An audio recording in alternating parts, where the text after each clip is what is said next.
Hello and welcome to Megawhat News. I'm Katie Scott. In the headlines today, a hint at what the Apple autumn harvest may be, new cameras from Nikon and Sony, as well as the latest Sony Ericsson phone, rumours of what we can expect next from HP and its TouchSmart technology, and the ultimate iPhone app, if you have money to burn.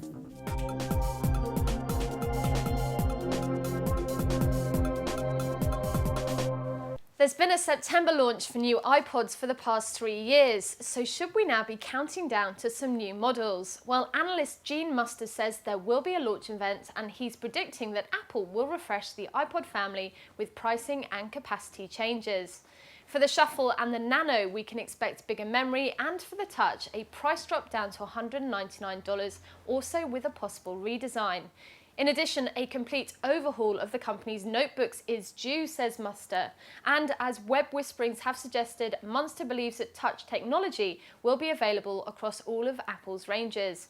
But Muster does not expect either the rumoured new Newton or a full touchscreen MacBook until the technology has fully matured over the next 2 to 3 years. The biennial trade show for the photography industry, Photokina, is just around the corner, and so the big guns are getting in there early with compact announcements, whilst rumours of new DSLRs have also started popping up on photography blogs. Nikon has kicked off with 5 new models headed up by a new bridge camera called the P6000. The new £429 model delivers 13.5 megapixel capture, a wide-angle 4x optical zoom, RAW support, an Ethernet socket for connecting to the internet, and a first for Nikon, GPS built in as standard so users can geotag their images. Then there was the P60, which is unusual because it features virtually no buttons. The new model, which will be due out in the middle of September for around £299, instead has a 3.5-inch touchscreen display. Nikon also launched 4 further compacts, the Coolpix S610, S610C, S560 and the S710. And our very own Stuart Miles mugged another journalist to get his mitts on both the S610C and the P6000, so make sure you check out his videos. And there's more. Rumours have been swirling around the internet about the replacement for Nikon's D80 DSLR for a while, but some specs have finally been leaked online. It comes as no surprise that the replacement will be called the D90, and it seems that at a glance it's going to look very much the same as its predecessor, all apart from a much bigger LCD screen on the back. On closer inspection, it appears this camera has HDMI output, a GPS connection, 12 megapixel capture, live view with video and audio capture, and a pretty speedy 4.5 frames per second. Check out the full story on Pocket Lint.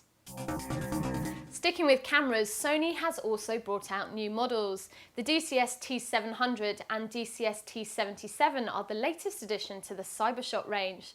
The DSC-T77 is Sony's thinnest model to date, at less than 5/8 of an inch thick, but it packs in a 10 megapixel sensor, 3-inch touchscreen LCD screen, ISO up to 3200, 11 scene modes, face detection technologies, and in-camera image management.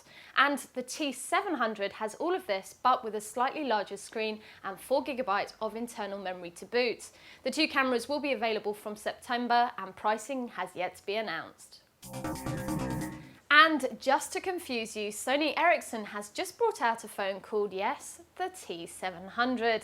Apparently it's a phone with slim elegance that will help you stand out from the crowd. Okay. On the spec side of things, the mobile offers a 3.2 megapixel camera with easy web uploads, built-in stereo speakers, FM radio, Google Maps, a 2-inch TFT display, and comes complete with 512 megabyte memory card and a color-matched headset. And it also has a self-portrait mirror mode, so you can use the camera to check out how good you look, though perhaps don't do it in public.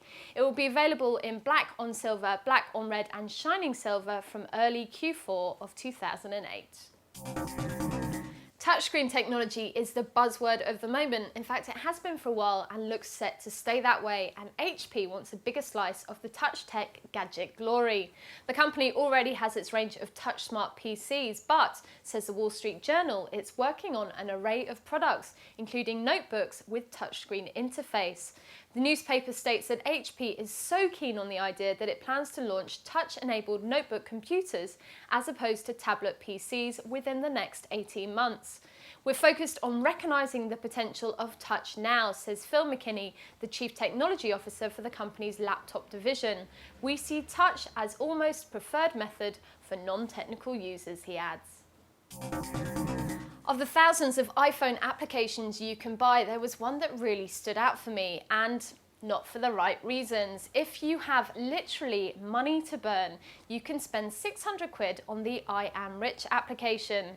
For your money, you get a picture of a red gem, which you then load up onto your precious iPhone. And, say the developers, every time you look at your iPhone, you are safe in the knowledge that you have a shed load of money and you can spend it on what the heck you want. And when you get fed up with that, you can look at your iPhone and look at your red gem and think, what a complete and utter plonker you are. Those were today's headlines. Join us tomorrow, Friday, for the Tech Week in View, our rundown of the hottest news stories of the week and what we thought of them. Thanks for watching.